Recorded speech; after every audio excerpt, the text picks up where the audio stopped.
ہم نے انسان کو محنت اور مشقت ہی میں پیدا کیا. محنت، مشقت، تکلیف یہ ہر انسان کا مقدر ہے، کرنی ہی ہے.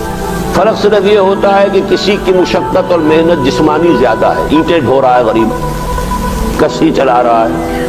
کسی کی محنت مشقت ذہنی زیادہ ہوتی ہے، بیٹھا ہوا تو ہے آرام کرسی پر، ریوالونگ چیئر ہے بڑی آرام دہ، لیکن اس کی جو ذہنی مشقت جو وہ کر رہا ہے. جو جسمانی مشقت کرتا ہے وہ رات کو پاؤں پھیلا کر سوتا ہے، چاہے روٹی بھی پوری نہ ملی ہو، لیکن اسے پتہ نہیں ہوتا رات کب گزر گئی. اور یہ دوسرے جو ہوتے ہیں انہیں رات کو بھی نیند نہیں آتی، مخملی گدیروں پر بھی نہیں آتی. انہیں ضرورت ہوتی ہے ہپنوٹکس کی بھی، سیڈیٹیوز کی بھی، ٹرینکولائزرز کی بھی، یہ ساری چیزیں وہاں چلتی ہیں، اس لیے کہ ان کی جو کوفت ہے وہ کسی اور قسم کی. لیکن بچا ہوا کوئی نہیں ہے. محنت، مشقت قرآن نے اتنی قسمیں کھا کر اللہ نے کہا ہے. ہم نے انسان کو، یہاں کسی انسان کی تخصیص نہیں ہے. محنت، مشقت، اور اس محنت مشقت کے ساتھ اس میں غالب نے ایک اور رنگ داخل کیا ہے، اس کے ساتھ غم بھی. مثلا حیوان اور انسان میں کیا فرق ہے؟ بیل ہے، کولو چلا رہا ہے، مشقت تو وہ بھی کر رہا ہے. بار برداری کا اونٹ ہے، بوجھ ڈھو رہا ہے ادھر سے ادھر تک، محنت تو وہ بھی کر رہا ہے. انسان محنت بھی کرتا ہے، مزید اس کو رنج اور غم جو سابقہ اس کو پیش آتا ہے. بیل کو پتہ بھی نہیں ہوگا میری کو اولاد بھی ہے، نسل بھی ہے، وہ کوئی بیمار ہے، کس حال میں ہے. گائے کو بھی اپنے بچے کی خبر ہوگی، وہ چھوٹا سا جب ہے دودھ پیتا ہے، اس کے بعد اسے کیا پتا وہ کہاں گیا کہاں نہیں ہے. انسان کو جو تکلیفیں جھیلنی پڑتی ہیں، جو غم جھیلنے، وہ حیوان کے لیے نہیں ہے، یہ انسان کے لیے. اسی لیے کہا غالب نے کہ قید حیات و بند غم اصل میں دونوں ایک ہیں. موت سے پہلے آدمی غم سے نجات پائے کیوں؟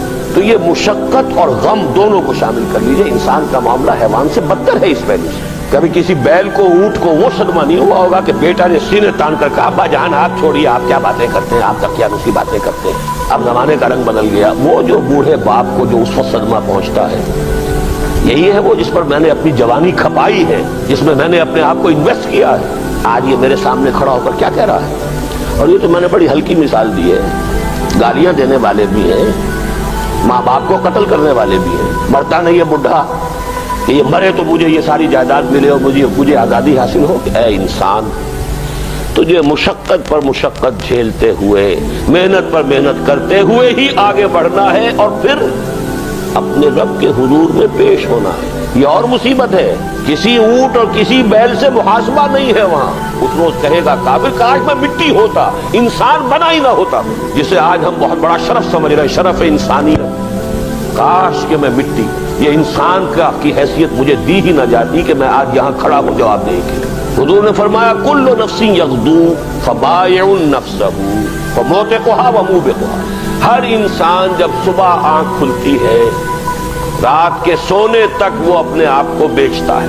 کوئی جسمانی مشقت اپنی بیچ رہا ہے، شام کو 100 روپے لے کر آیا ہے، اس نے اپنی جسمانی محنت بیچی ہے نا. کسی نے اپنی ذہنی محنت، ذہنی صلاحیت بیچی ہے، چاہے وہ ڈاکٹر ہے، چاہے انجینئر ہے، کوئی اور ہے، وہ اپنی ذہنی صلاحیت بیچ رہا ہے بیٹھا ہوا اپنے کلینک میں، اپنے آفس میں. بائع نفسہ، اپنے آپ کو بیچتا ہے. یہ بیچنا تو ہر ایک کا ہے، ہر شخص بیچ رہا ہے اپنے آپ کو. کوئی بدبخت وہ ہے جو یہ ساری مشقت جھیل کر بھی رات کو جہنم لے کر آیا ہے. مشقت بھی جھیلی اور لے کر بھی آیا آگ کے انگارے، اس لیے کہ حرام کاروبار کیا. کوئی وہ ہے جو اس مشقت کے بعد اپنے نفس کو جہنم کی آگ سے چھٹکارا دے کر آتا. بیچا، جائز جگہ بیچا، جائز طریقے سے بیچا اس نے بھی، محنت اس نے بھی کی، مشقت اس نے بھی کی، لیکن اس نے اپنی مشقت کے نتیجے میں اپنے آپ کو برباد کر لیا. تو جب آزمائش میں کوئی پڑے گا تو پتا چلے گا نا کہ کھرا ہے یا کھوٹا ہے. آزمائش میں نہیں آیا، امتحان میں نہیں آیا، کوئی تکلیف آئی نہیں، تو وہ کھرے اور کھوٹے گڑبڑ رہیں گے، ملے جلے رہیں گے.